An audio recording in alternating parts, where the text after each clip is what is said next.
ایک بار اور مجھے گود میں لے لو بابا، ایک بار اور مجھے گود میں لے لو بابا،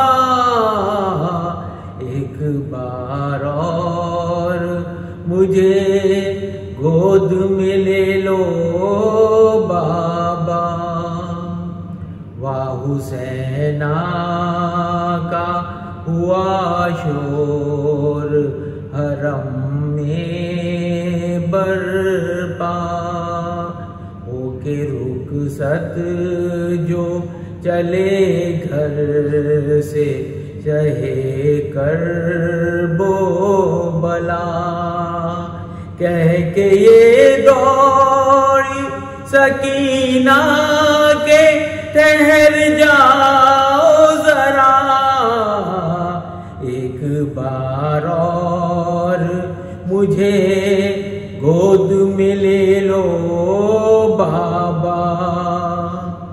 شہن بچی کا جو یہ حال پریشان دیکھا، رو کے فرمایا کہ کیا حال میری ماں ہے لگا، جوڑ کر ننھے سے ہاتھوں کو سکینہ نے کہا، ایک بار اور مجھے گود میں لے لو بابا۔ بابا سینے سے سکینہ کو لگاتے جاؤ، اب کہاں ہوگی ملاقات بتاتے جاؤ، تم کو اکبر کی قسم گنجا دہن کا صدقہ، ایک بار اور مجھے گود میں لے لو بابا۔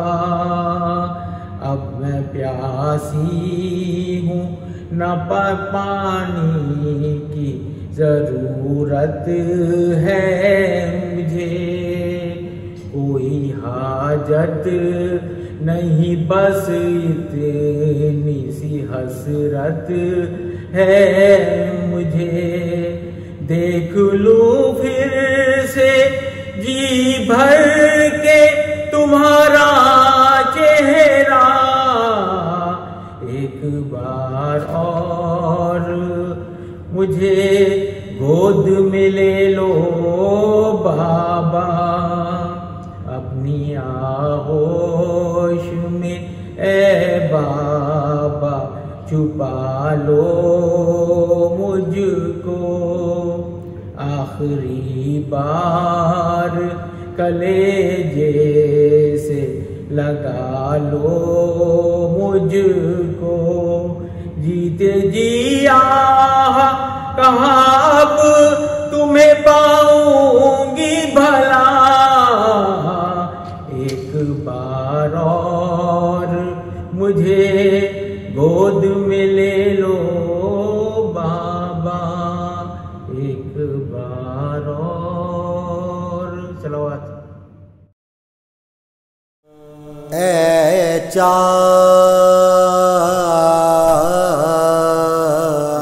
کربلا کے تو نے تو دیکھے ہوں گے، اترے تھے اس زمین پر عرش بری کے تارے، ہے چاند کربلا چاند جلوہ گر ہے ہاشم کا چاند یہاں پر اے چاند جلوہ گر ہے ہاشم کا چاند یہاں پر خیرات روشنی کی لے لیجیے یہاں سے ہے چاند کربلا کے اے چاند اس زمین پر رکھیو ہمیشہ ٹھنڈا اے چاند اس زمین پر رکھیو ہمیشہ ٹھنڈا سوتے جو ہیں یہاں پر زہرا کے ہیں یہ پیارے اے چاند کربلا کے پامال ہو رہی تھی قاسم کی لاش رل میں پامال ہو رہی تھی قاسم کی لاش رل میں عباس اور سرور چنتے تھے ان کے ٹکڑے اے چاند کربلا کے بازو کٹے یہیں پر عباس با وفا کے بازو کٹے یہیں پر عباس با وفا کے اذن بغار نہ پایا پانی بلا نہ پائے اے چاند کربلا کے پھر یہ بھی تو نے دیکھا وہ غم رسیدہ بچی پھر یہ بھی تو نے دیکھا وہ غم رسیدہ بچی سینے پہ سو رہی تھی بے سر پدر سے لپٹے اے چاند کربلا کے شہزادی جناحی مالک ہے کربلا کی شہزادی جنابی مالک ہے کربلا کی کس کی مجال جائے جب تک نہ وہ بلائے اے چاند کربلا کے تو نے تو دیکھے ہوں گے اترے تھے اس زمین پر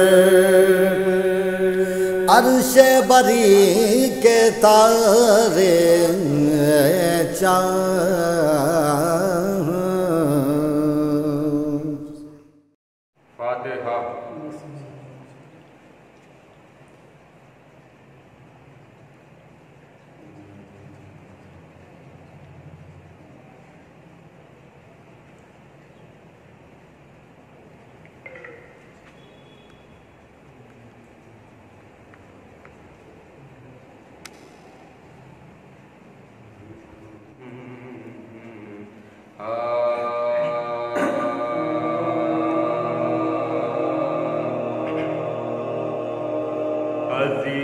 عزیز و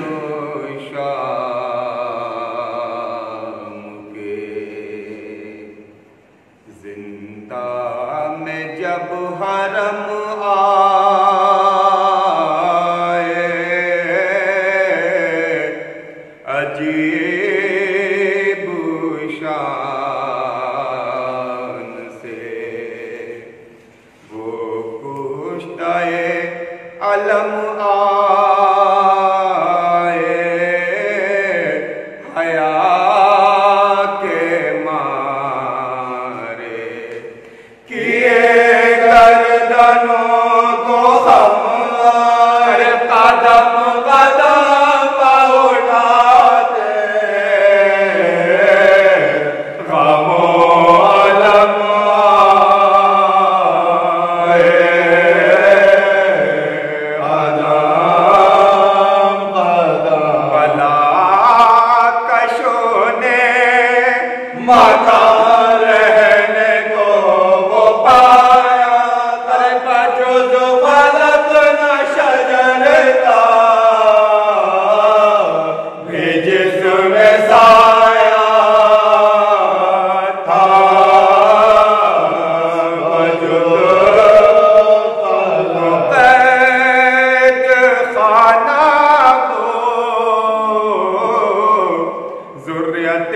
رسول خدا سوائے کجروی چرخ اور کہیے کیا گزر کے دن جو شوائی تو ماجرائے عمر سکے نہ روک پکارے سکے نہ روک پکارے ادھر گئے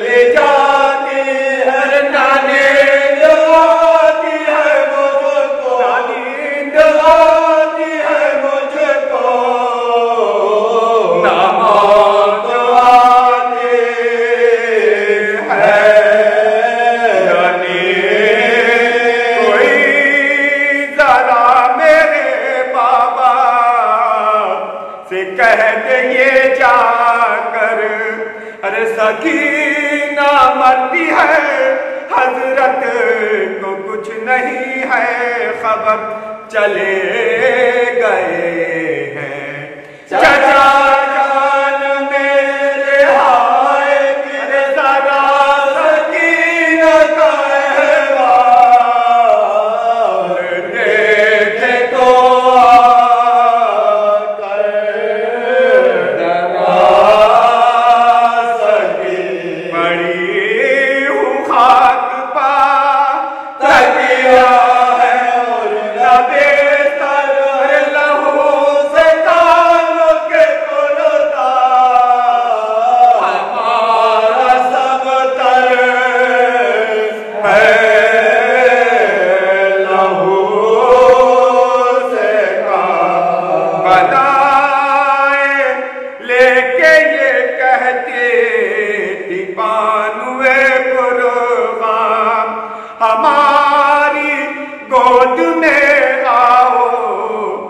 رلائیں تم کو ہم وہ رو کے کہتی تھی اما تمہیں خدا کی قسم ہمارے کانوں کو دیکھو ہمارے کانوں کو دیکھو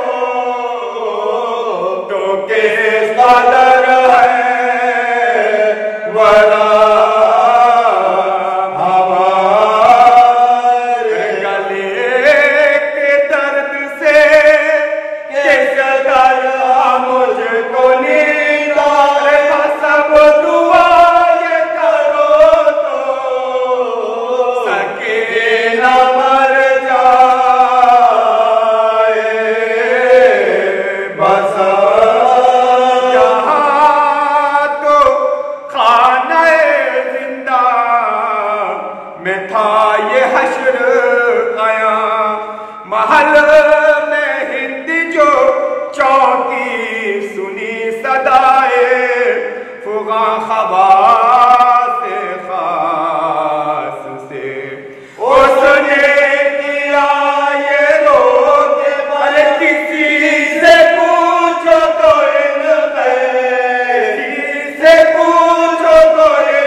بسم اللہ الرحمن الرحیم الحمد للہ الذی هو الاول والآخر والظاہر والباطن والصلاة والسلام على اشرف الانبیاء والمرسلین سیدنا ومولانا ومقتدانا ابی القاسم محمد وعلى اہل بیتہ الطیبین الطاہرین المعصومین سیما بقیت اللہ فی الاراضین مہدی المنتظر ارواحنا و ارواح العالمین لتراب مقدمہ الفداء ولعنۃ اللہ علی اعدائہم ومنکر فضائلہم وغاصب حقوقہم الی قیام یوم الدین وقال اللہ تعالی وهو اصدق القائلین وَلَنَبْلُوَنَّكُمْ بِالشَّيْءٍ مِّنَ الْخَوْفِ وَالْجُوعِ ونقص من الأنبال والأنفس والثمرات وبشر الصابرين الذين إذا أصابتهم مصيبة قالوا إنا لله وإنا إليه راجعون أولئك عليهم صلوات من ربهم ورحمة وأولئك هم المهتدون۔ التماس سورہ فاتحہ کی تمام مومن و مومنات کے لیے، تمام علماء کرام، مراجع اعظام اور تمام شہداء ملت کے لیے، اور ہم سب کے آباء و اجداد اور اعزاء اور رشتہ داروں کے لیے، اور خصوصاً سیدہ نورین زینب نقوی بنت سید محمد یوسف نقوی کے لیے۔ بسم اللہ الرحمن الرحیم الحمد للہ رب العالمین الرحمن الرحیم مالک یوم الدین إياك نعبد وإياك نستعين اهدنا الصراط المستقيم صراط الذين أنعمت عليهم غير المغضوب عليهم ولا الضالين. بسم الله الرحمن الرحيم. قل هو الله أحد الله الصمد لم يلد ولم يولد ولم يكن له كفوا أحد. بسم الله الرحمن الرحيم. قل هو الله أحد الله الصمد لم يلد ولم يولد ولم يكن له كفوا أحد. بسم الله الرحمن الرحيم. قل هو الله أحد الله الصمد لم يلد ولم يولد ولم يكن له كفوا أحد. إن الله وملائكته يصلون على النبي يا أيها الذين آمنوا صلوا عليه وسلموا تسليما. اللهم صل.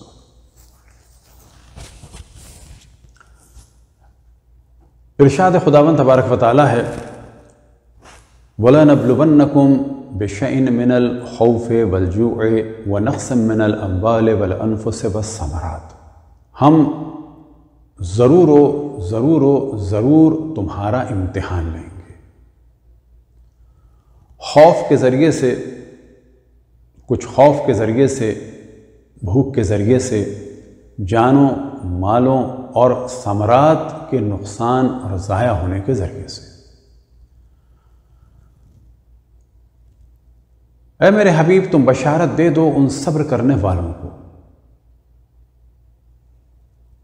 جو کہتے ہیں کہ ہم اللہ کے لیے ہیں اور اسی کی جانب واپس جانا ہے.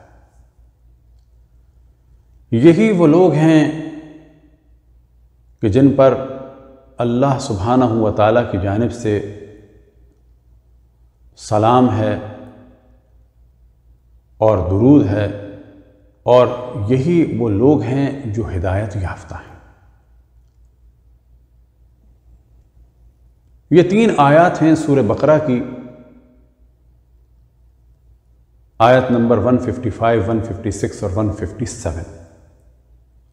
اور اس کا جو ایک اہم ترین حصہ ہے وہ تقریباً ہر مسلمان کو یاد ہے ترجمے کے ساتھ، اور وہ ہے انا للہ و انا الیہ راجعون. ہم اللہ کے لیے ہیں اور اسی کی جانب واپس جانا ہے.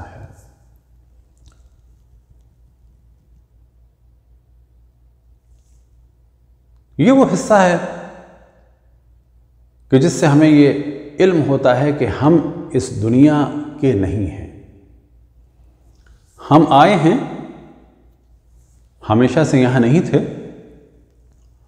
اور پھر جہاں سے آئے ہیں وہیں چلے جائیں گے. لیکن ہم کہاں سے آئے ہیں اور کیا ہیں؟ تو یہ اس آیت میں بہت واضح بیان کیا کہ ہم اللہ کے لیے ہیں اور اسی کی جانب واپس جائیں گے. یعنی کہ دنیا ہمارا اصل ٹھکانہ نہیں ہے. ہاں، جسم ہمارا اس دنیا سے ہے اور ہمارا تعلق اس دنیا سے ہے، لیکن جو ہمارے جسم، جو ہماری اصل چیز ہے وہ روح ہے. انسان بنا ہے جسم اور روح سے مل کر. سب سے پہلے ہم دعا گو ہیں کہ خداوند تبارک و تعالی نورین زینب نقوی کے درجات کو بلند سے بلند فرمائے، اور خصوصاً ان کے والدین کو اور بھائی اور بیٹی اور باقی تمام اعزاء اور رشتہ داروں کو، کیونکہ سبھی ان سے محبت کرتے تھے، ان سب کو صبر جمیل عطا فرمائے.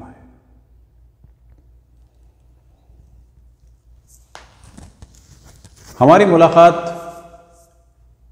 ان سے ظاہراً جہاں تک ہمیں یاد ہے کہ 2 دفعہ ہوئی. جب ہم مسقط گئے اور ایک دفعہ یوسف بھائی نے ایک جگہ لنچ یا ڈنر رکھا تھا کسی ریسٹورنٹ میں، تو وہاں پر بھی تفصیل سے ملاقات رہی، اور ان کی ایجوکیشن کو دیکھ کر اور سن کر بڑی خوشی ہوئی تھی، اور ذہن میں یہی تھا کہ خداوند تبارک و تعالیٰ ان کو بہت ترقی عطا فرمائے گا. لیکن مشیت یہی تھی، اور اسی پہ ہم سب کو راضی رہنا چاہیے، گو کہ یہ مرحلہ مشکل ہے. ہماری گفتگو کا جو اصل عنوان رہے گا وہ موت ہے، لیکن اولاد کی موت پر ماں باپ کا صبر۔ اور بلا شک یہ کہنا آسان ہے، لیکن مشکل مسئلہ اور مشکل مرحلہ ہے، اور دعا گو ہیں دوبارہ کہ خدا ان سب کو، خصوصاً والدین کو، صبر جمیل عطا فرمائے۔ ارشاد خداوند تبارک و تعالیٰ ہوا وَلَنَبْلُوَنَّكُمْ۔ اب جو اس کا ترجمہ کیا جائے گا، اگر وہ یہ ترجمہ کر دیا جائے کہ ہم امتحان لیں گے، تو یہ اتنا مناسب ترجمہ نہیں ہوگا۔ جو اصل ترجمہ ہے وہ ہے ہم ضرور تمہارا امتحان لیں گے۔ اب یہ کہاں سے آئے 3 ضرور؟ تو اس کے لیے تھوڑی سی اگر آپ توجہ دیں اور بعد میں اگر کوئی چاہے تو اس آیت کو کھول کے اپنے سامنے رکھے، خصوصاً اس ورڈ کو فوکس کرے، تو یہاں پر ہے وَلَنَبْلُوَنَّكُمْ، لا نہیں ہے، لا ہے۔ یہ جو لا ہے، پہلا لام ہے، یہ تاکید کے لیے ہے، یعنی یہ حتمی طور پر یہ کام ہوگا۔ پھر اس کے بعد یہاں پر اللہ سبحانہ و تعالیٰ نے یہ نہیں فرمایا کہ میں امتحان لوں گا، بلکہ یہاں پر ایک انتہائی عظمت کے ساتھ ایک چیلنج والی کیفیت ہے کہ ہم امتحان لیں گے۔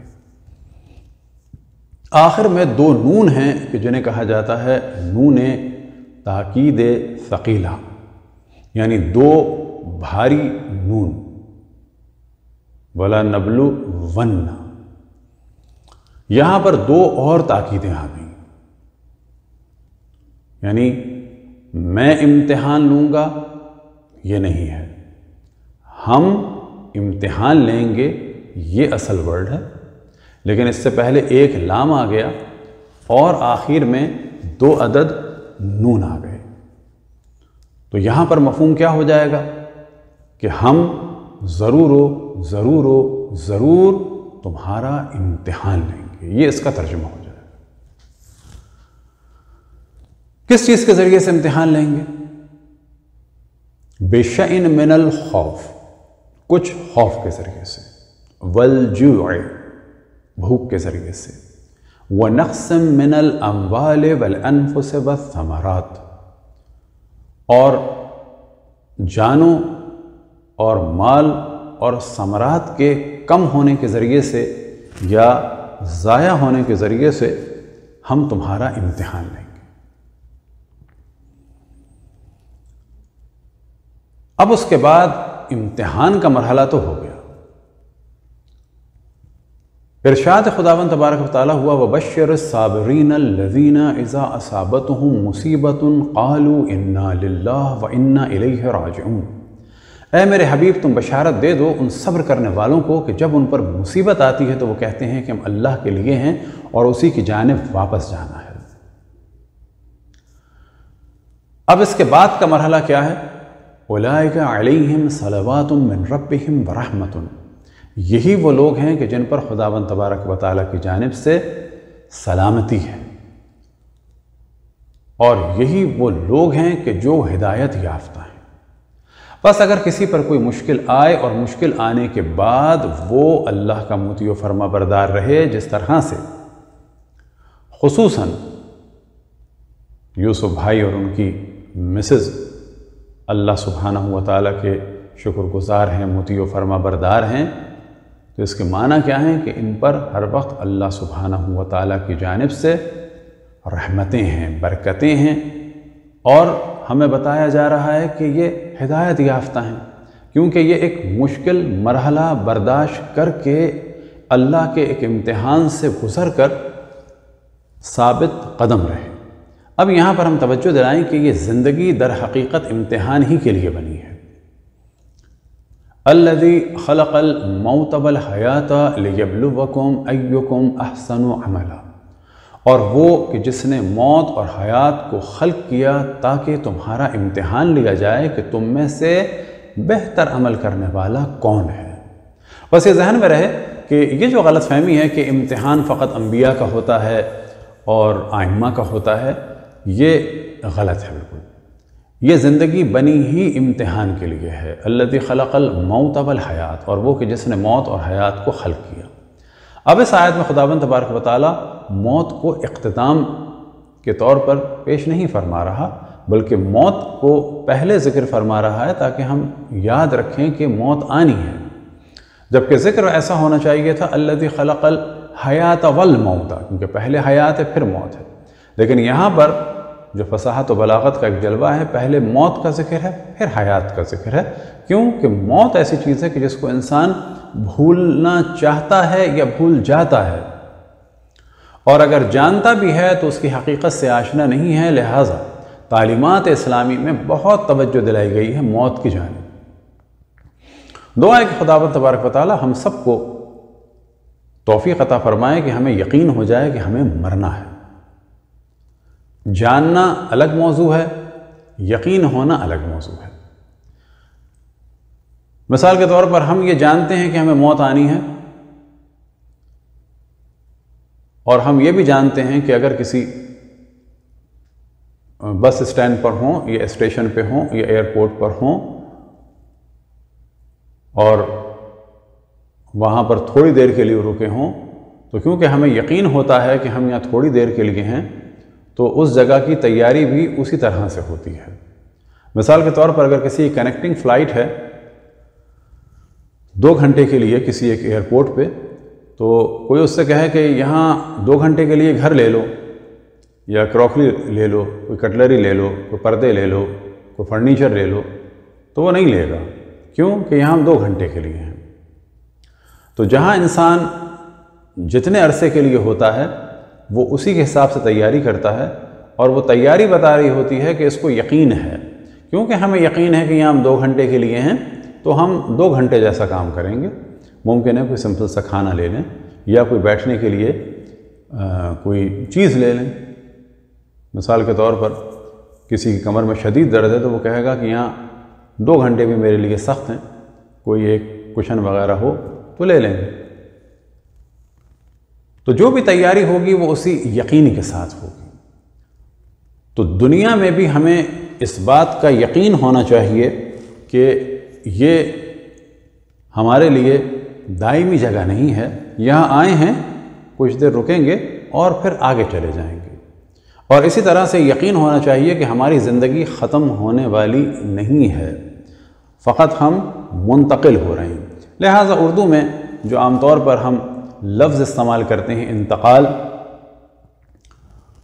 اور عام طور پر عربی میں بھی کہا جاتا ہے انتقل الی رحمت اللہ، جب عربی میں اشتہار وغیرہ دیے جاتے ہیں تو یہ کہا جاتا ہے کہ اس شخص نے انتقال کر لیا ہے، یعنی منتقل ہو گیا ہے اس دنیا سے اس دنیا اور رحمت خداوند تبارک و تعالیٰ کی جانب۔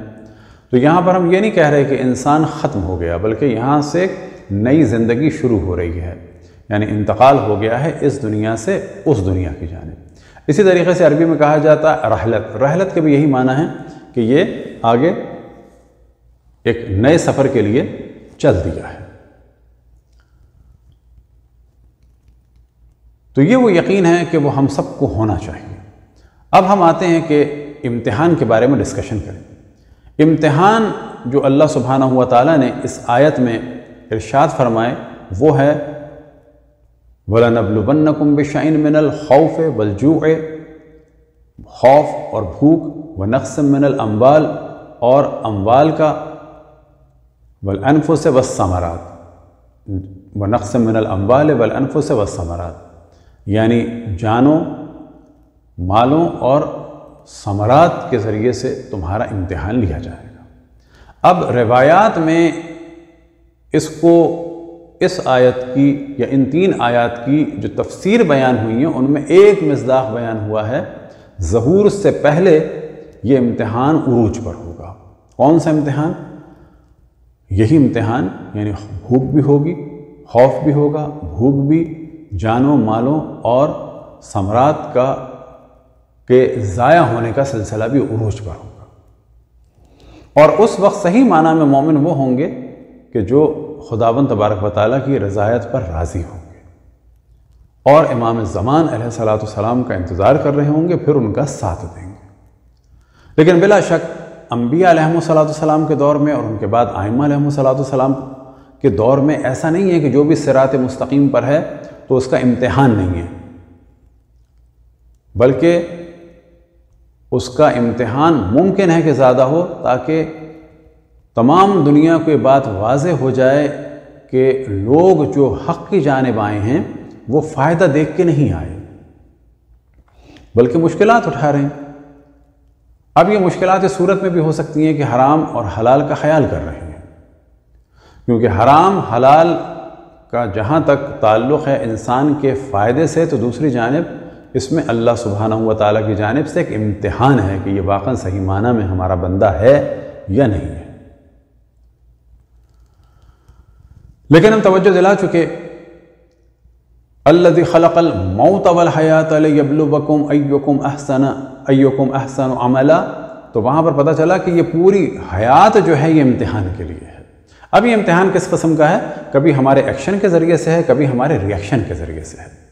اصل امتحان کیا ہے؟ اصل امتحان یہ ہے کہ ہمارا کام کہ جو ایکشن کی صورت میں ہو، یا دوسرا کام کہ جو ری ایکشن کی صورت میں ہو، کیا وہ اللہ سبحانہ و تعالیٰ کے حکم کے مطابق ہے یا نہیں ہے۔ ہمیں کیسے پتہ چلے گا کہ اللہ سبحانہ و تعالیٰ کے حکم کے مطابق ہے یا نہیں ہے؟ تو اس کے لیے ہمیں دیکھنا ہوگا تعلیمات قرآن اور اہل بیت علیہ السلام کیا ہے۔ اب ممکن ہے کوئی سوال کرے کہ دوسری اقوام کا کیا ہوگا، یا وہ افراد کے جن تک پیغام نہیں پہنچا تو ان سے اتنا ہی ان کا امتحان ہوگا جو ان تک پیغام پہنچا۔ مثال کے طور پر کوئی اگر کسی جنگل میں ہمیشہ رہا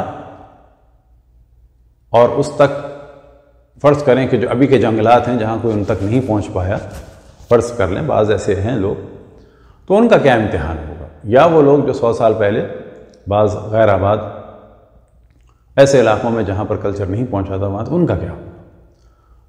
ان کی عقل و شعور کے حساب سے امتحان ہوگا کہ جو ان کو اللہ نے عقل دی ہے اس کے حساب سے امتحان ہوگا۔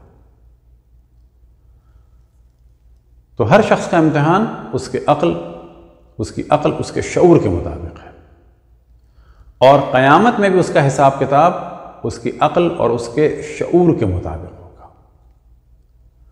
اب ان امتحانوں میں سے جو ایک بڑا امتحان ہے وہ اولاد کی موت کا امتحان ہے۔ اب بعض دفعہ جب ان موضوعات کو عربی سے اردو میں لایا جاتا ہے تو ولد کا ترجمہ جو ہے وہ بیٹے کر دیا جاتا ہے، یا اگر فارسی سے ترجمہ کیا جاتا ہے تو وہاں پر کیونکہ فرزند کہا جاتا ہے تو اس کا ترجمہ بھی بیٹے کر دیا جاتا ہے۔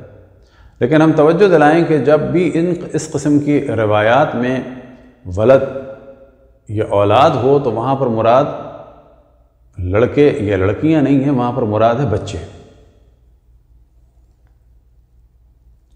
اور فارسی میں جب ترجمہ کیا جاتا ہے فرزند تو یہ بات واضح رہے کہ فارسی میں فرزند دونوں کے لیے استعمال ہوتا ہے،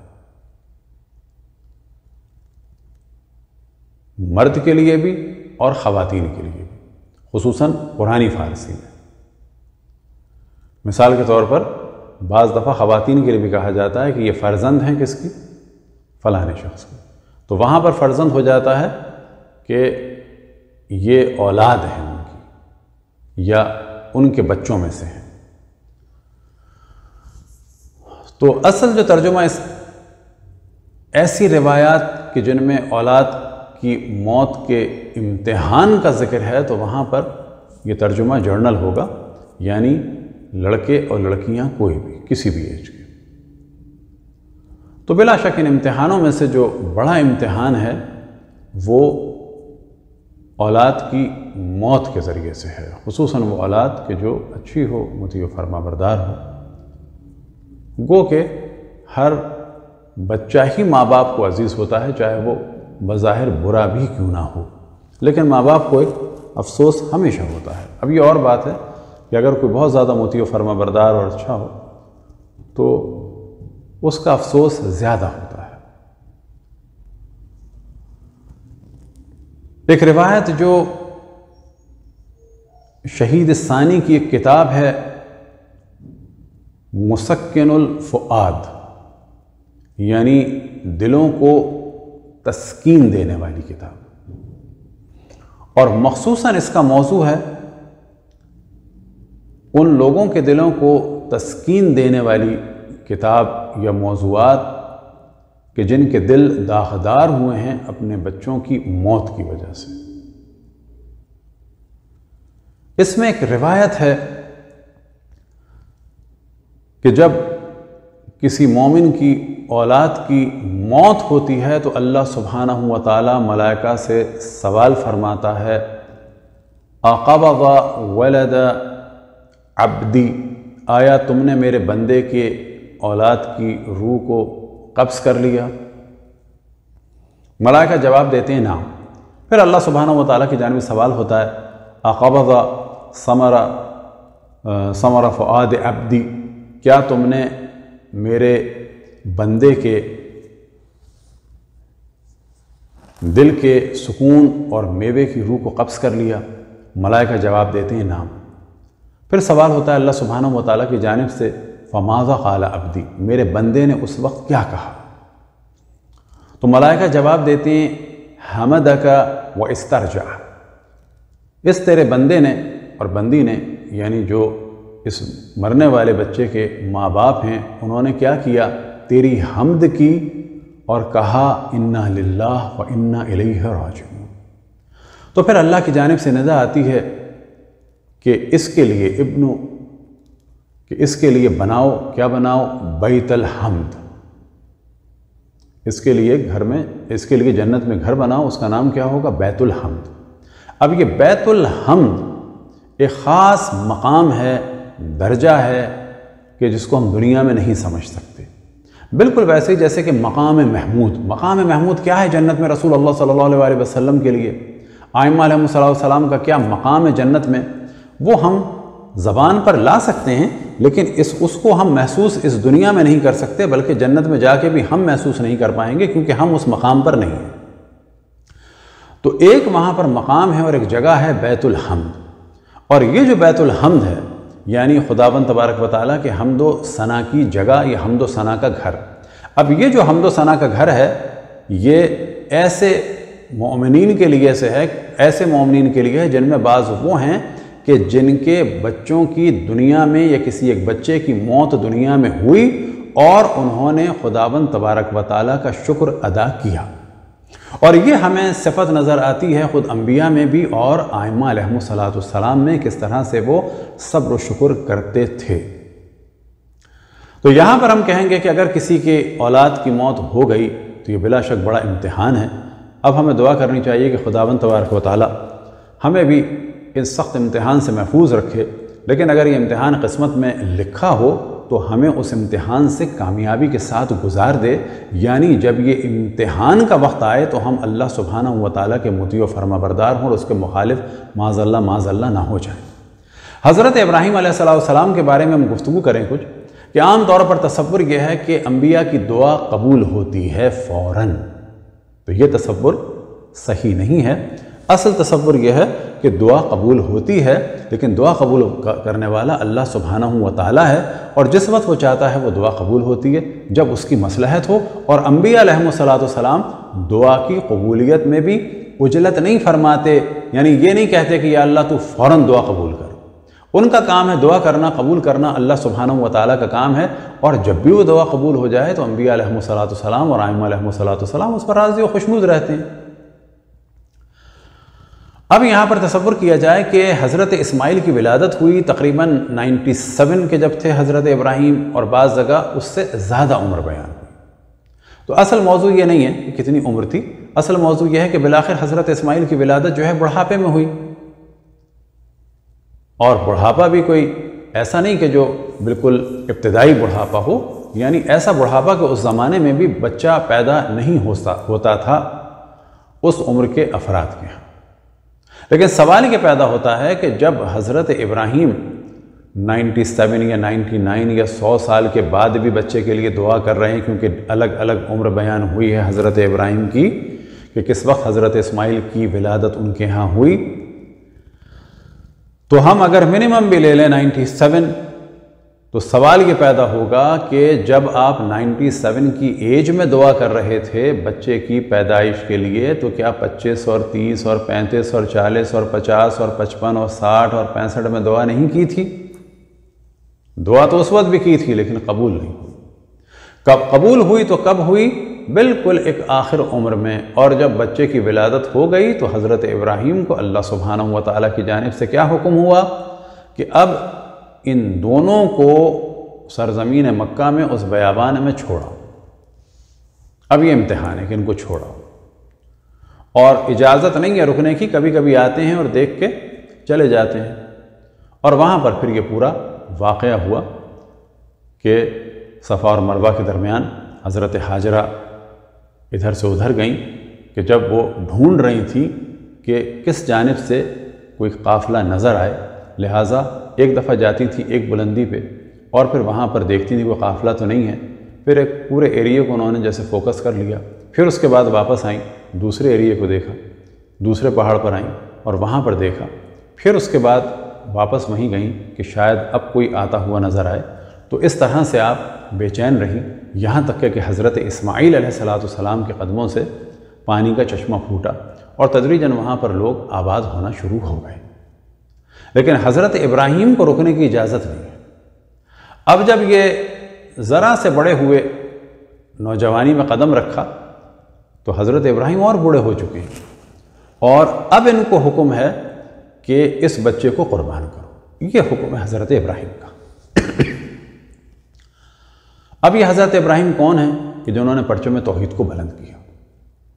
یہ حضرت ابراہیم کون ہیں جنہوں نے اللہ سبحانہ و تعالیٰ کی جانب لوگوں کو دعوت دی، لیکن دعا قبول نہیں ہوئی بچے کی ولادت میں، اور جب بچہ پیدا ہو گیا تو اسی اللہ سبحانہ و تعالیٰ نے حکم دیا کہ ان کو بیابان میں چھوڑ دو، اور جب یہ بچہ نوجوان ہو گیا تو اب حکم ہوا اس بچے کو قربان کرو، اور حضرت ابراہیم علیہ السلام نے اپنے حساب سے قربان کر دیا تھا۔ یعنی اس وقت ایسی کیفیت ہو گئی کہ حضرت ابراہیم کی آنکھوں پر بھی پٹی ہے، اور وہ جو ایک علم غیب کا سلسلہ ہے، کیونکہ وہ بھی اللہ کی جانب سے ہوتا ہے، وہ بھی تھوڑی دیر کے لیے رکا ہوا ہے۔ وجہ کیا ہے کہ ان کو یہ محسوس ہو رہا ہے کہ یہ جو میں چھری چلا رہا ہوں بالآخر یہ ہوا میں نہیں چل رہی بلکہ ایک کھال پہ چل رہی ہے۔ پھر جو خون نکلا تو اس سے ان کو واضح محسوس ہو رہا ہے کہ یہ گرم خون ہے۔ یعنی اپنے حساب سے حضرت ابراہیم علیہ السلام نے اپنے فرزند کو قربان کر دیا تھا۔ اب یہاں پر جب پٹی ہٹی تو اللہ سبحانہ و تعالیٰ نے بشارت دی، اور ایک دمبا وہاں پر قربان ہو گیا، اور حضرت اسماعیل علیہ السلام بچ گئے، اللہ نے بچا لیا۔ لیکن اپنے حساب سے حضرت ابراہیم علیہ السلام نے ان پر چھری چلا دی تھی۔ اب وہ اس مقام پر فائز ہوئے کہ ان کو خلیل اللہ کہا، اور ان کے لیے انہیں کہا گیا کہ تم اب امام ہو، انی جاعلک للناس اماما۔ مقام بلند سے بلند ہوتا چلا گیا قربانی دینے کے بعد۔ تو یہاں پر بھی بات ہم واضح کریں کہ دنیا میں مقام بلند ہوتا ہے اللہ کے لیے قربانی دینے کے بعد۔ وہ قربانی کیسی ہے؟ کبھی اپنی خواہش کی قربانی، کہ ہم یہ کھانا کھا سکتے ہیں لیکن نہیں کھا رہے اللہ کی خوشنودی کے لیے، ہم یہ حرام پیسہ لے سکتے ہیں لیکن نہیں لے رہے اللہ کی خوشنودی کے لیے، ہم یہ واجب نہ کریں تو ہمیں سکون ملے گا۔ کون سا سکون؟ فزیکلی سکون۔ مثال کے طور پر نماز پڑھیں گے تو اس کے لیے وضو کرنا ہوگا، بستر سے نکلنا ہوگا، اور پھر نیند بھی خراب ہوگی، یعنی بالآخر فزیکلی ڈسٹربنس تو ہوگی، لیکن ہم یہ اپنا قربان کریں گے سکون کس کے لیے؟ اللہ کے لیے۔ تو جتنا اس دنیا میں اللہ کے لیے انسان قربانی دیتا ہے اتنا ہی اس کا درجہ بلند ہوتا چلا جاتا ہے، اور انہی قربانیوں میں سے قربانی ہے کس کی؟ اگر اولاد کی موت ہو جائے تو اس پر صبر اور شکر۔ اب یہاں پر بتاتے چلیں کہ اگر کوئی روتا ہے اپنی اولاد کی موت پر یا کسی کی بھی موت پر تو وہ اس بات کی علامت نہیں ہے کہ یہ صبر اور شکر نہیں کر رہا۔ کیوں؟ کیونکہ حضرت یعقوب صبر کرنے والے تھے، لیکن اتنا گریہ کیا کہ ارشاد ہوا کہ ان کی آنکھیں سفید ہو گئی تھیں۔ ابیضت عیناہ من الحزن، کہ حضرت یعقوب کی آنکھیں سفید ہو گئی تھیں۔ کس کے لیے؟ حضرت یوسف کے فراق میں۔ تو کیا وہ صابر نہیں تھے؟ قرآن تو ان کو صابر کہہ رہا ہے۔ ہاں وہ صابر تھے، بس گریہ کیوں کر رہے تھے؟ تو جواب یہ ہے کہ اگر کوئی گریہ کرتا ہے تو یہ علامت ہے اس بات کی کہ جس پر گریہ کر رہا ہے اس سے اسے بہت شدید محبت ہے، اور جتنی زیادہ محبت ہے اتنا سخت امتحان ہے، اور جتنا زیادہ یہ اللہ سے راضی ہے اس کے معنی ہے کہ یہ اتنا ہی زیادہ صابر ہے۔ پر صبر کے معنی یہ ہے کہ ہم اللہ کی رضایت پر راضی رہیں۔ بے شک ہم گریہ کریں، یا حضرت یعقوب جس طرح سے نابینا ہو گئے تھے، گریہ کر کر کے نابینا ہو گئے لیکن ہیں وہ صابر۔ یہ کون سا صبر ہے؟ لیکن اللہ کے وہ مطیع و فرما بردار رہے اور اللہ سے شکوہ نہیں کیا۔ بس اگر کوئی شخص مصیبت آنے کے بعد گریہ کرتا ہے، روتا ہے، لیکن اللہ سے راضی رہتا ہے تو کہا جائے گا کہ یہ شخص صابر ہے۔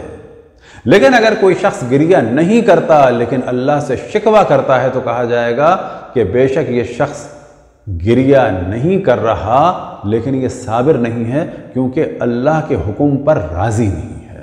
پر معیار صبر کا یہ ہے کہ اللہ سے ہم راضی رہیں، اور دعا ہے کہ خداوند تبارک و تعالی ہمیں اپنے انبیاء اور انبیاء کے اوصیاء، خصوصاً رسول اللہ صلی اللہ علیہ وسلم کے 12 اوصیاء کے صدقے میں ہمیں توفیق عطا فرمائے کہ ہم دنیا میں اس اپنی زندگی کے ہر مرحلے میں اللہ سبحانہ و تعالیٰ سے راضی اور خوشنود رہیں۔ تو پھر ہم توجہ دلائیں کہ دنیا میں تو ہم آ گئے ہیں اور عنقریب ہمیں یہاں سے جانا ہے، اور یہ ہماری دائمی جگہ نہیں ہے۔ تو ایک ہم نے جلوہ دکھایا حضرت ابراہیم علیہ السلام کا، کس طرح سے انہوں نے صبر فرمایا، اور پھر ذکر ہوا حضرت یعقوب کا کہ کس طرح سے انہوں نے صبر کیا اور شکر فرمایا۔ امام زین العابدین علیہ السلام کے بارے میں بھی نقل ہوا۔ اب ہم بتاتے چلیں کہ تمام ائمہ میں سب سے زیادہ غلام اور کنیز خرید کر آزاد کرنے والے تھے امام زین العابدین علیہ السلام، کیونکہ واقع کربلا کے بعد جو ان کی تبلیغ کا سلسلہ تھا ان میں سے ایک تھا کنیز اور غلاموں کو خریدنا اور پھر ان کو کچھ تربیت کر کے آزاد کر دینا۔ اب وجہ یہ تھی کہ اس وقت ان کے لیے اتنے اصحاب کو جمع کرنا اور تربیت کرنا مشکل تھا، لہٰذا وہ لوگ یہ سمجھتے تھے بنو امیہ والے کہ امام زین العابدین علیہ السلام سے خطرہ نہیں ہے، لیکن امام نے 3 اہم کام کیے۔ ایک کام تھا ان کا امام حسین پر رونا اور اس گریے کے ذریعے سے امام حسین کے مصائب کی جانب توجہ دلانا۔ دوسرا ان کا اہم کام تھا معارف الہی، یعنی تعلیمات الہی کو دعاؤں کی صورت میں بیان کرنا اور صحیح توحید بیان کرنا، اور خصوصاً توجہ دلانا صلوات کے ذریعے سے رسول اللہ صلی اللہ علیہ وسلم اور ان کی آل پر۔ تیسرا انہوں نے تربیت کے لیے یہی سلسلہ کیا تھا کہ کنیز و غلام خریدتے تھے اور ان کو اللہ کی راہ میں آزاد کرتے تھے، اور یہ سب کے سب تدریجاً اہل بیت علیہ السلام کی جانب دعوت دینے والے بنتے تھے۔ ان غلاموں میں سے غلام ایک دفعہ بڑی تیزی سے کہیں سے آ رہا تھا اور اس کے ہاتھ میں کچھ سیخیں تھیں اور کچھ سیخیں گریں، اور امام زین العابدین علیہ السلام کے ایک فرزند کا انتقال ہو گیا۔ چھوٹا بچہ تھا، کم عمر فرزند تھے۔ جیسے ہی امام کو اطلاع ہوئی تو یہ غلام جو ہے گھبرانے لگا۔ پہلا کام جو امام زین العابدین علیہ السلام نے کیا کہ میں نے تمہیں اللہ کی خوشنودی کے لیے آزاد کر دیا، اور اس زمانے میں ایسا نہیں تھا کہ کوئی غلام ایسی حرکت کرے اور اس کو مالک نہ مارے یا اس کی زندگی دوبھر نہ کر دے، لیکن کیونکہ امام یہ کنیز غلام خریدتے تھے کس کے لیے؟ صرف اس لیے کہ ان کی تربیت ہو اور ان کو اللہ کی راہ میں آزاد کر دیا جائے۔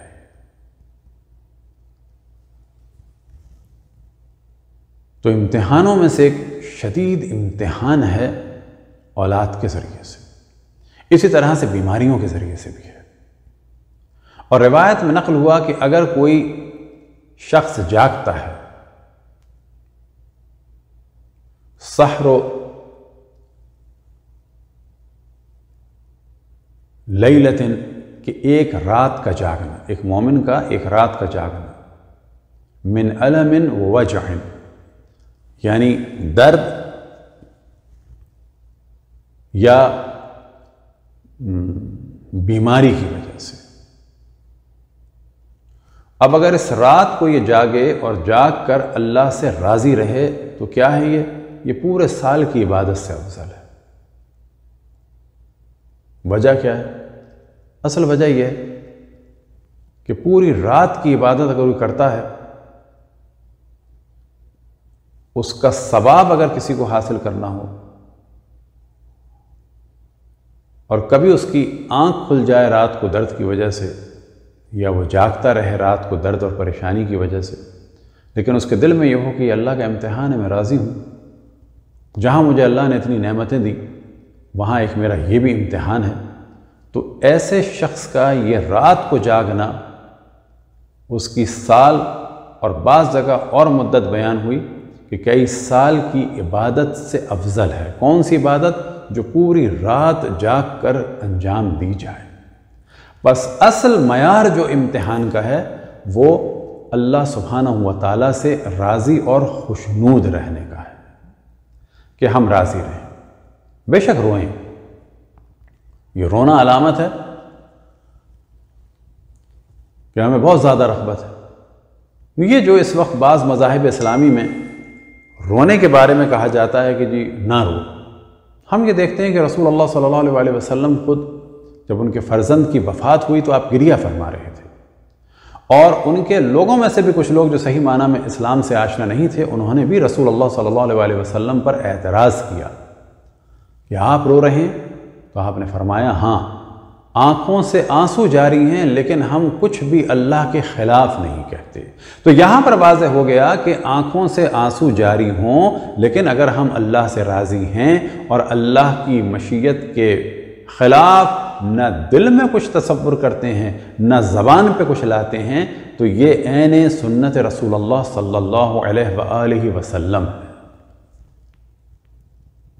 تو یہاں سے معلوم ہوا کہ حضرت ابراہیم سے بھی امتحان ہوا، حضرت یعقوب سے بھی امتحان ہوا، رسول اللہ صلی اللہ علیہ وسلم کے فرزند بھی دنیا سے رخصت ہوئے، اور خصوصاً یہ واقعہ ہے حضرت ابراہیم کی وفات کا جو فرزند رسول اللہ صلی اللہ علیہ وسلم تھے۔ اور پھر ہم دیکھتے ہیں کہ ائمہ علیہم السلام سے بھی امتحان ہوا، کس صورت میں؟ کہ ان کی اولاد دنیا میں رخصت ہوئی۔ اور واقعہ کربلا تو ایسا واقعہ ہے کہ جہاں پر یہ امتحان اپنے عروج پر نظر آتا ہے، اور بلا شک یہی وہ واقعہ کربلا ہے کہ جو ہم سب کے زخموں پر مرہم بن کے لگتا ہے، اور یہی وجہ ہے کہ ہم اپنی خوشیوں پر بھی مصائب اہل بیت کو مقدم کرتے ہیں، اور اپنے غم پر بھی ان کے ذکر کو مقدم کرتے ہیں۔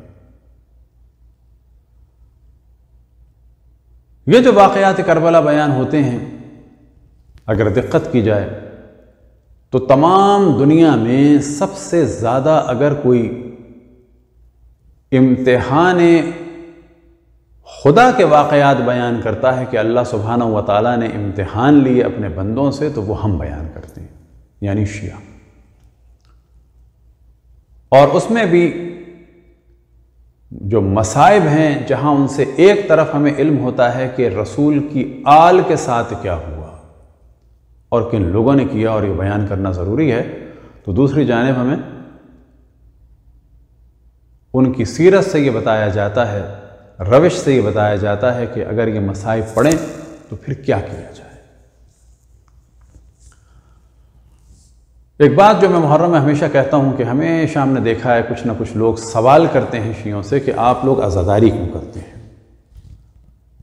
پھر ہم ایکسپلین کرنے بیٹھ جاتے ہیں، وہ بھی اچھی بات ہے، لیکن اب ہمیں صرف ایک ان سے سوال کرنا چاہیے کہ آپ رسول اللہ صلی اللہ علیہ وآلہ وسلم کے ماننے والے ہیں یا نہیں ہیں؟ آپ اشرف الانبیاء حضرت محمد مصطفیٰ صلی اللہ علیہ وآلہ وسلم کو اپنا نبی مانتے ہیں، رسول مانتے ہیں، خاتم الانبیاء مانتے ہیں یا نہیں مانتے؟ وہ کہیں گے مانتے ہیں۔ سوال یہ پیدا ہوتا ہے کہ رسول اللہ صلی اللہ علیہ وسلم کی آل کو بعد رسول اللہ جلا وطن بھی کیا گیا، دربدر بھی کیا گیا، قید بھی کیا گیا اور ذبح کر دیا پورے ان کے خاندان کو، تو کیا کبھی آپ نے سوچا کہ بعد اشرف الانبیاء یہ کیا ہوا کہ ان کی اولاد کو ذبح کیا گیا، دربدر کیا گیا؟ اب ہم آپ سے سوال کرتے ہیں، اگر آپ رسول اللہ صلی اللہ علیہ وسلم کو مانتے ہیں تو آپ کیسا مانتے ہیں؟ کیا رسول اللہ صلی اللہ علیہ وسلم کو اپنی آل کی جلا وطنی پر، دربدری پہ، بازاروں اور درباروں میں بیٹیوں اور نواسیوں کے پھرائے جانے پر، بیٹیوں سے مراد حضرت زینب، حضرت ام کلثوم، ان کو بازاروں اور درباروں میں پھرائے جانے پر رسول اللہ صلی اللہ علیہ وسلم خوش ہوئے تھے؟ یا اگر ہوتے تو خوش ہوتے؟ اپنے نواسے کے قتل پہ رسول اللہ صلی اللہ علیہ وسلم خوش ہوتے؟ تو ہمارا سمپل سوال ہے، اگر آپ یہ سمجھتے ہیں کہ آل رسول کے قتل کا موقع خوشی کا موقع ہے تو آپ خوشی منائیں، جشن منائیں، اور اگر آپ یہ سمجھتے ہیں کہ آل رسول کے قتل کا موقع خوشی کا موقع نہیں ہے، غم کا موقع ہے، تو آپ غم منائیں۔ آپ کو یہ لگتا ہے کہ جو روش شیعوں کی ہے، مجلس اور ماتم اور جلوس، یہ سب بدعت ہیں، تو پھر آپ اپنے طریقے سے غم تو منائیں رسول کی آل کا، جو بھی طریقہ ہے آپ کا۔ لیکن ہم یہ بتاتے چلیں کہ عزاداری میں جتنی بھی چیزیں ہیں وہ صرف غم کے لیے نہیں ہیں، ان میں بہت ساری چیزوں کو جو ہم انجام دیتے ہیں وہ واقع کربلا کو زندہ رکھنے کے لیے انجام دیتے ہیں، تاکہ لوگ بھلا نہ سکیں۔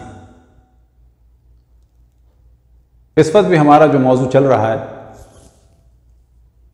مجالس کا وہ یہی ٹاپک ہے کہ عزاداری میں استعمال ہونے والی جتنے بھی تبرکات ہیں در حقیقت یہ سمبلز کے طور پر ہیں، ماڈلز کے طور پر ہیں، اور ان کے ذریعے سے ہم ایک یاد کو تازہ رکھنا چاہتے ہیں کہ اہل بیت رسول کے ساتھ کیا ہوا۔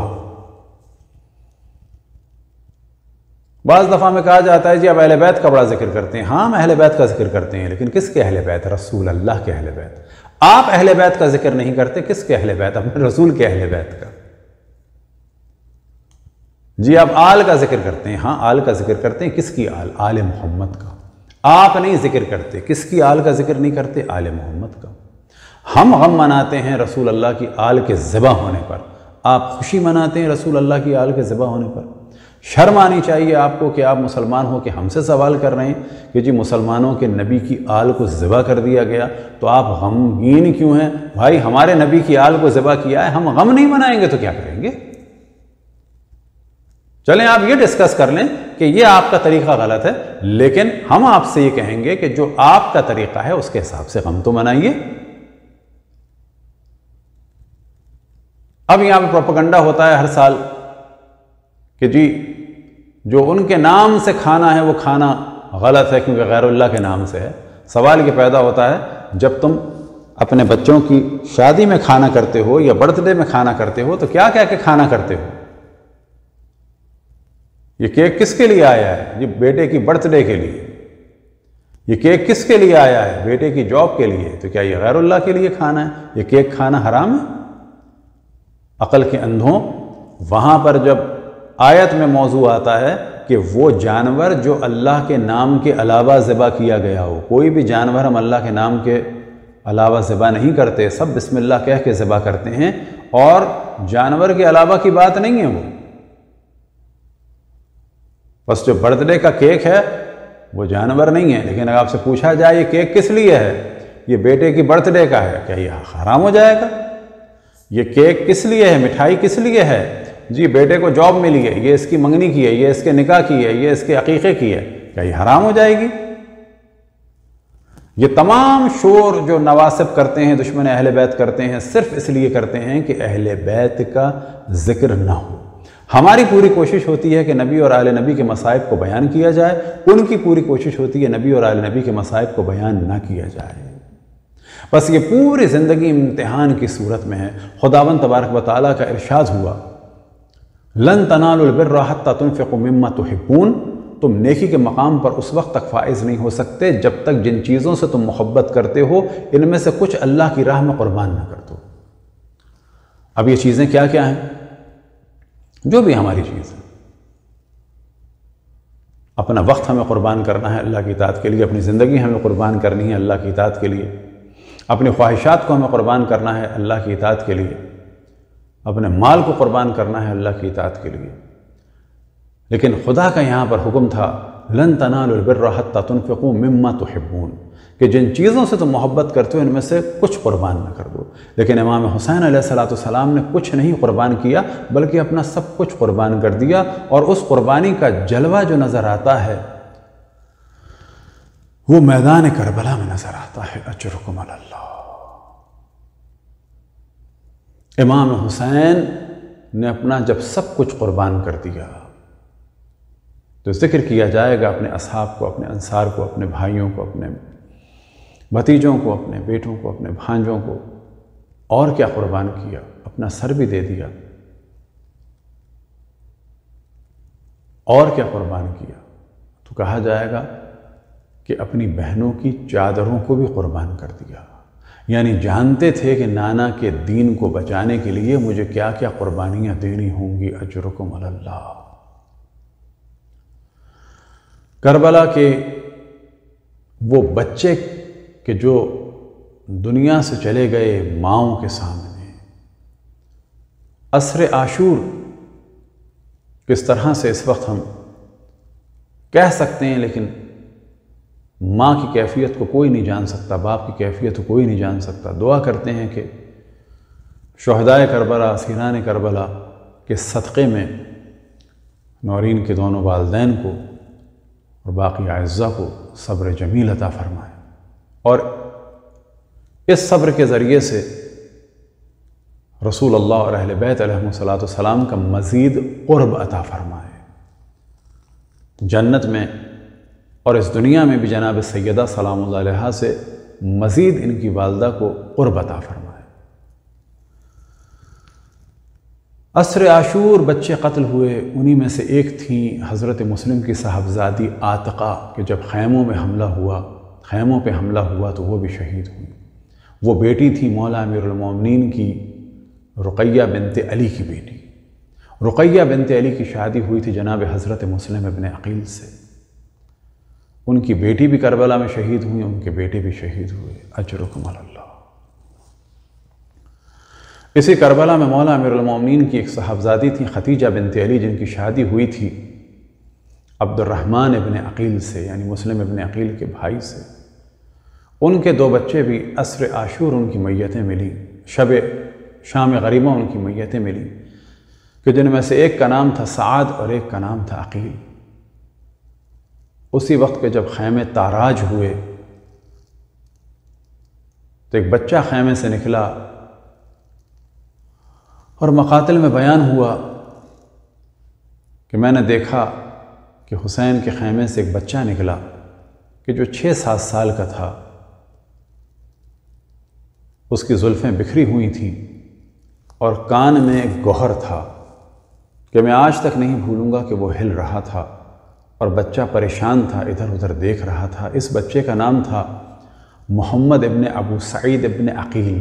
حضرت عقیل کے ایک بیٹے تھے اور مسلم بن عقیل کے ایک بھائی تھے ابو سعید، یہ ان کا بیٹا تھا محمد۔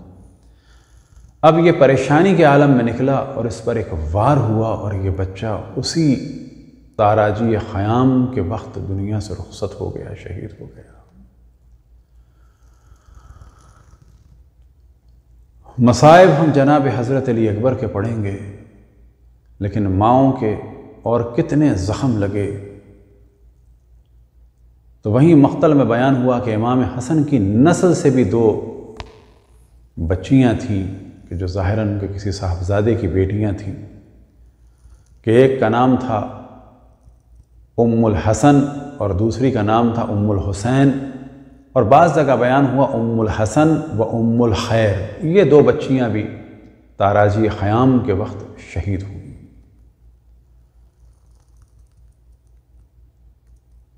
ان کی مائیں کربلا میں ہیں کہ جنہوں نے اس طرح سے اپنے بچوں کو شہید ہوتا ہوا دیکھا لیکن اللہ سے راضی رہیں اور بعد میں اسیر بھی ہوئی۔ ایک اور بچہ جو کربلا میں شہید ہوا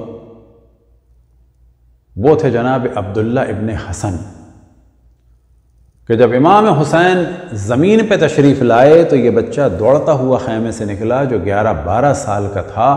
جناب زینب اور جناب ام کلثوم نے روکنا چاہا لیکن یہ بچہ رک نہیں پایا اور امام حسین کے پاس پہنچ گیا۔ جب امام حسین پر وار ہونے والا تھا تو اس بچے نے اس وار کرنے والے کو مذمت کے جملے کہے اور کہا یبن خبیثہ، اور اس شخص نے جب وار کیا تو بچے نے اس طرح سے روکنا چاہا اور دونوں بازو اس کے قلم ہو گئے اور کھال میں معلق ہو گئے، اور یہ وہ بچہ تھا سب سے آخر میں امام حسین کی آغوش میں قتل کیا گیا کہ جن کا نام تھا عبداللہ ابن حسن۔ امام حسین نے اپنی آغوش میں لیا، اسی دوران ایک تیر کے ذریعے سے یہ بچہ امام حسین کی آغوش میں قتل کر دیا گیا۔ اسی دوران جب جناب زینب پہنچی تو آپ نے ایک جملہ فرمایا، اے کاش میں اس دنیا سے پہلے جا چکی ہوتی اور اس بچے کی موت کو نہ دیکھتی۔ لیت الموت اعدمنی، اے کاش موت مجھے ختم کر چکی ہوتی اور یہ منظر نہ دیکھتی کہ بھیا حسن کے بچے کو کس طرح سے امام حسین کی آغوش میں قتل کر دیا گیا۔ اجرکم اللہ۔ وہیں کربلا میں ایک منظر نظر آتا ہے کہ امام حسین طفل 6 ماہ کو اپنی آغوش میں لیتے ہیں اور دشمن کے پاس جاتے ہیں۔ دشمن یہ سمجھتا ہے کہ شاید امام حسین اب رحم طلب کرنے آ رہے ہیں، اب قرآن آغوش میں لا رہے ہیں جنگ کو روکنے کے لیے۔ ہاں اس وقت قرآن تو نہیں، قرآن ناطق کا پوتا ہے۔ یہ قرآن ناطق کا پوتا ہے، یہ خطبہ فصیح و بلیغ آواز کے ذریعے سے تو نہیں دے گا، بلکہ اس میں تو اتنی جان بھی نہیں کہ کچھ حرکت کر سکے، اپنی جگہ بدل سکے، اپنے سر کو بھی حرکت دینے کے قابل نہیں، فقط یہ منہ کھولتا ہے اور بند کر دیتا ہے اور اپنی سوکھی ہوئی زبان کو ہونٹوں پہ پھیرائے گا تو اشقیاء کی فوجوں میں ایک تلاطم برپا ہو جائے گا۔ یہی وجہ تھی کہ جب امام حسین اس 6 ماہے کو لے کر آئے اور کہا کہ اگر تم مجھ سے دشمنی رکھتے ہو تو بتاؤ کیا میں نے کسی حرام کو حلال کیا، حلال کو حرام کیا؟ کیا تم جانتے ہو کہ میں کون ہوں؟ یہ بچہ 6 مہینے کا ہے اور 3 دن کا بھوکا پیاسا ہے، اگر مجھے نہیں تو اس بچے کو سیراب کر دو۔ امام نے اس وقت بھی حجت کو تمام کیا کہ شاید اب بھی یہ ہدایت پا جائیں۔ اجرکم اللہ۔ ایک وقت آیا کہ عمر سعد ابن وقاص نے ندا دی، اقطع کلام الحسین، حسین کے کلام کو منقطع کر دو۔ اجرکم اللہ۔ حرملہ نے ایک تیر نکال کے چلایا، جو تیر پہلے جناب سیدہ کے کلیجے پہ لگا، پھر جناب علی اصغر کے گلو مبارک پہ لگا۔ مقاتل میں بیان ہوا فقط ذبح الطفل من الاذن الى الاذن، بچہ اس کان سے لے کے اس کان تک ذبح ہو گیا۔ اجرکم اللہ۔ پھر یہ تیر امام حسین کے بازو مبارک میں لگ گیا۔ اب ایک وقت آیا کہ امام حسین اس بچے کے خون کو آسمان کی جانب بلند فرماتے ہیں۔ امام محمد باقر کی روایت میں نقل ہوا کہ امام نے جناب علی اصغر کے خون کو آسمان کی جانب پھینکا اور خدا کی قسم ایک قطرہ بھی واپس نہیں آیا۔ اسی خون کو دعاؤں میں کہا جاتا ہے بے دم المظلوم، کہ تجھے واسطہ ہے خون مظلوم کا۔ اجرکم اللہ۔ اب جو خیمے کی جانب واپس آتے ہیں تو کبھی آگے بڑھتے ہیں تو کبھی پیچھے آتے ہیں۔ جوانوں کے لاشیں امام حسین نے اٹھائے، لیکن 6 ماہے کے لاشے کو اٹھا کر امام حسین کبھی آگے بڑھتے ہیں تو کبھی پیچھے آتے ہیں۔ انا للہ و انا الیہ راجعون، رضا بقضائہ و تسلیما لامرہ، انا للہ و انا الیہ راجعون۔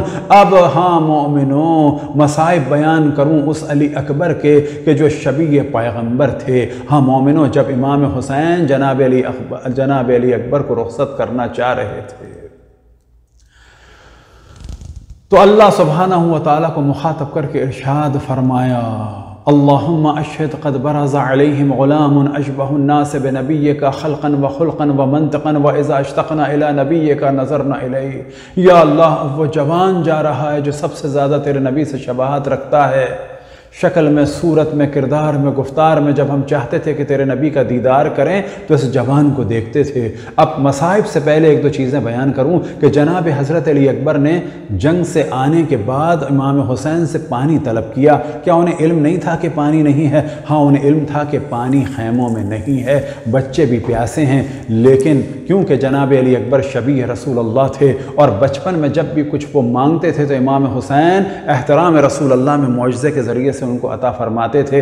امام حسین سے آج جناب علی اکبر ان کا دفاع کرنے کے لیے اور جناب زینب کے خیمے کا دفاع کرنے کے لیے تھوڑی دیر اور زندہ رہنا چاہتے ہیں اور فرماتے ہیں العطش قد قتلنی وثقل الحدید اجہدنی حل الی الماء سبیل۔ اے میرے بابا مجھے موت نے قتل کر دیا ہے، مجھے لوہے کے وزن نے مشکل میں ڈال دیا ہے، آیا کوئی راہ ہے پانی کی؟ یعنی آیا معجزے سے بھی ممکن ہے؟ لیکن آج امام حسین کو معجزہ دکھانے کی بھی اجازت نہیں۔ کبھی اپنی زبان ولایت کو منہ میں داخل کیا کہ جس طرح سے زبان رسالت سے چشمے پھوٹتے تھے، لیکن آج امام حسین نے زبان ولایت کو دہن مبارک میں حضرت علی اکبر میں داخل کیا، لیکن آج اس زبان سے بھی سیراب نہیں ہو پا رہے، کیونکہ آج اللہ کا امتحان شدید ہے۔ اجرکم علی اللہ۔ ایک وقت آیا کہ امام حسین نے انگشتر مبارک جناب علی اکبر کے دہن مبارک میں رکھ دی۔ امام حسین نے جناب علی اکبر کو رخصت کیا۔ امام حسین کے پاس جناب علی اکبر آتے ہیں، اپنا دیدار کراتے ہیں اور پھر واپس رن میں جا کے مقابلہ کرتے ہیں۔ ایک وقت آیا کہ جناب علی اکبر کو ہر جانب سے گھیر دیا اور پھر ندا رن میں بلند ہوئی، السلام علیکہ یا ابتا۔ امام حسین اپنی جگہ سے اٹھے، جناب علی اکبر کے پاس پہنچنے کے لیے حملہ کیا، ادھر کی فوجیں ادھر، ادھر کی فوجیں ادھر۔ ایک وقت آیا کہ جناب علی اکبر کے پاس پہنچے۔ یہ کون سا وقت ہے کہ جب علی اکبر کا دم نکلنے والا ہے، سینے سے برچھی کا نکلنا تھا کہ خون ابلنے لگا۔ جناب امام حسین نے اس خون کو رکنے کا نہیں کہا زمزم، بلکہ ایک جملہ کہا، انا للہ و انا الیہ راجعون، رضا بقضائہ و تسلیما لامرہ۔ یا جناب حضرت حاجرہ آئیے کربلا کے میدان میں اپنے پوتے حسین کو دیکھیں۔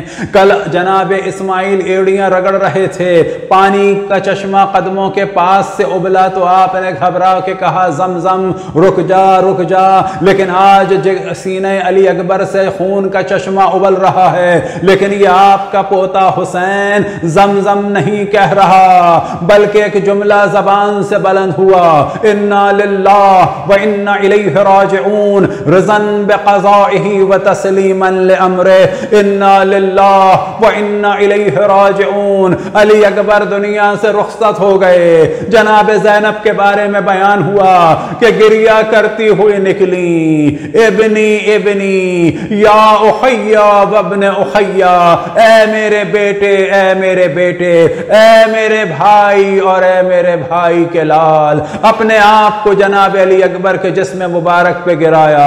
امام حسین نے جناب زینب کو تھاما، خیمے کی جانب بڑھے اور سب سے فرمایا، احملوا اخاکم الی الفسطاط، اپنے بھائی کو خیمے کی جانب لے آؤ۔ یا اللہ، جس جس نے رسول اللہ جناب سیدہ اور ائمہ پہ ظلم کیا ان سب پہ لعنت فرما۔ یا اللہ، نورین زینب کے درجات کو بلند سے بلند فرما، ان کے تمام اعزاء خصوصاً والدین، بیٹی اور بھائی اور تمام رشتہ داروں کو صبر جمیل عطا فرما۔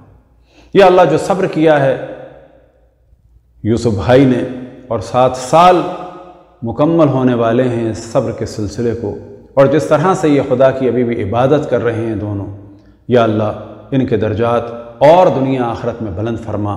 انہیں رسول اللہ اور اہل بیت علیہم الصلاۃ والسلام اور خصوصاً جناب سیدہ سلام اللہ علیہ کی بارگاہ میں اور زیادہ پرنور فرما اور زیادہ قرب عطا فرما۔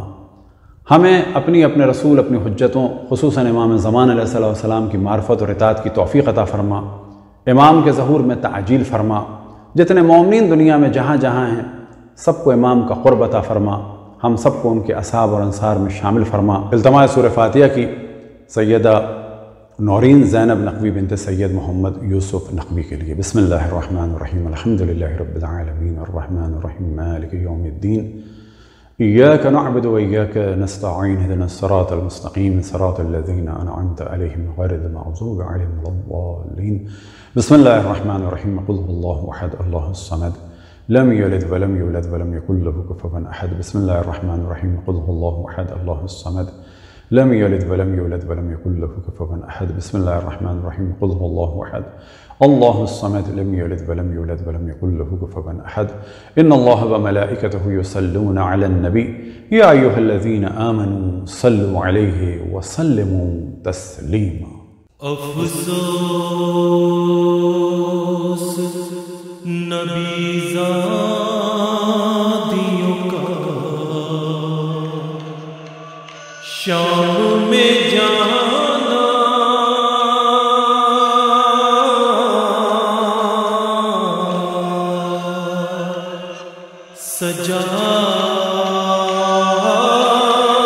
سجاد سے پوچھو ارے افسوس نبی زادیوں کا شام میں جانا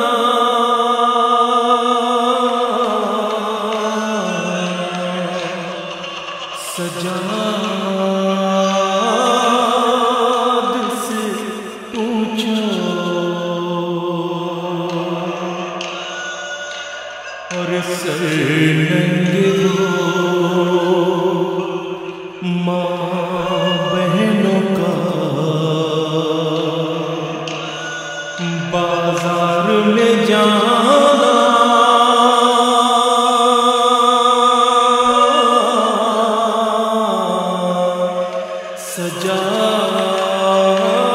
سجاد سے پوچھو اور سر ننگے ہو ماں بہنوں کا بازار میں جانا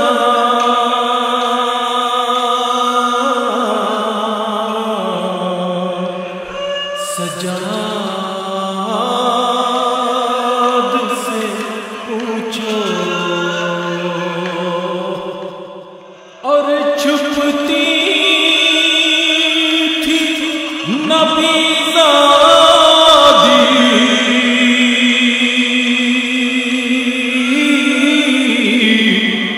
نبی زادی کے پیچھے کس شرم و حیا سے ارے شمر کا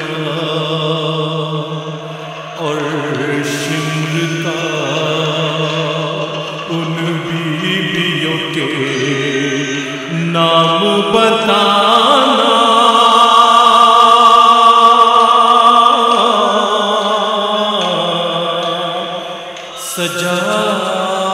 سجاد سے پوچھو اور شمر کا ان بیویوں کے نام بتانا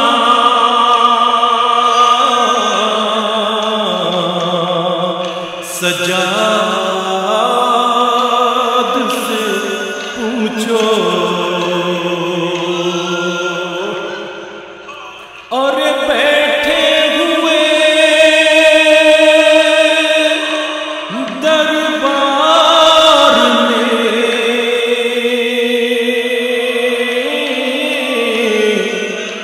سب چھوٹے بڑے تھے سادات کھڑے تھے اور سر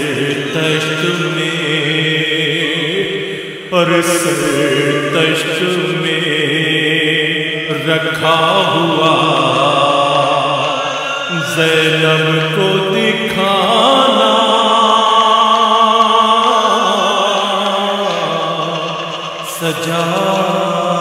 سجاد سے پوچھو اور سر تشت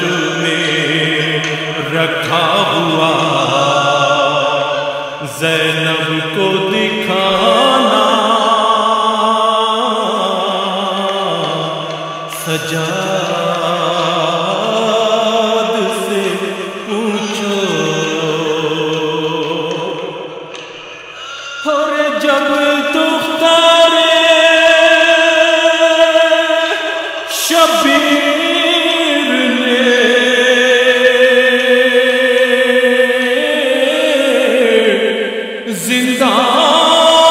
زندان میں قضا کی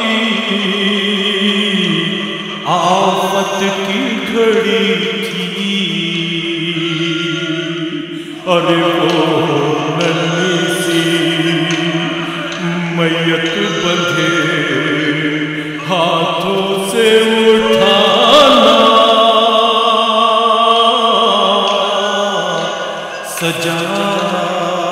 سجاد سے پوچھو اور وہ ننھی سی میت بندھے ہاتھوں سے اٹھانا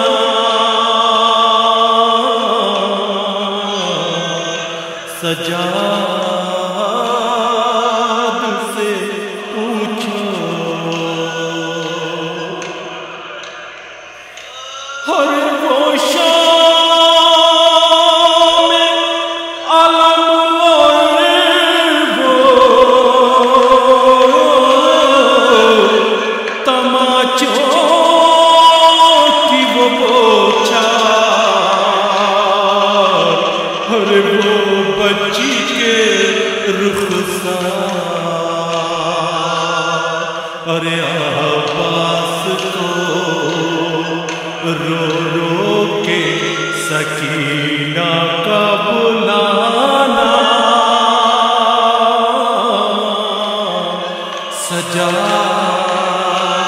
سجاد سے پوچھو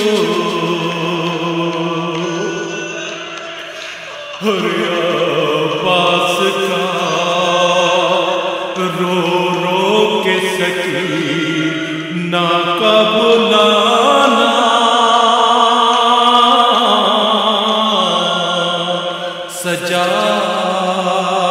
سجاد سے پوچھو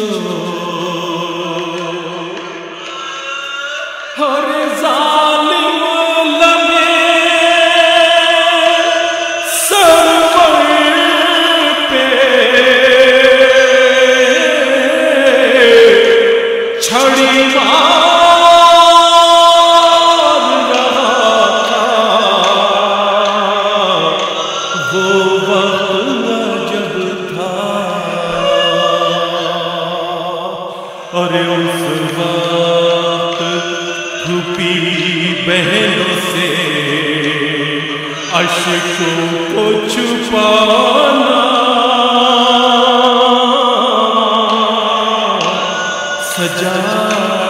سجاد سے پوچھو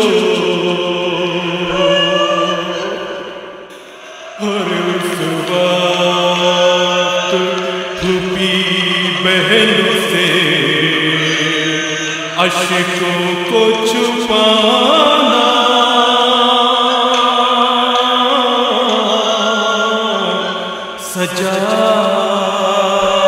سجاد سے پوچھو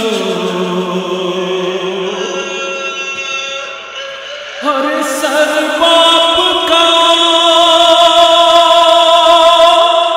گودی میں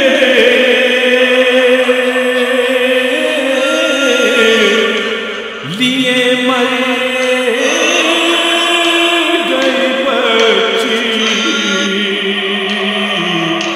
غش کر گئی بچی اور سر باپ کا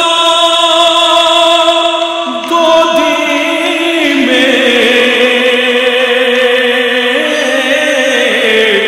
لیے مر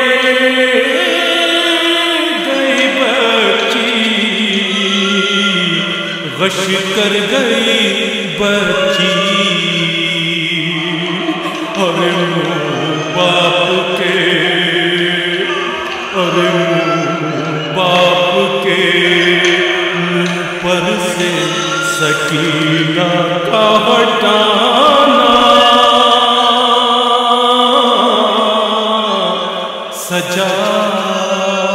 سجاد سے پوچھو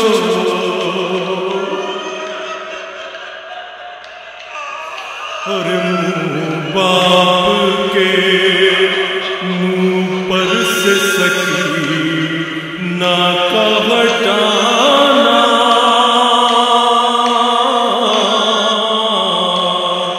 سجاد سے پوچھو افسوس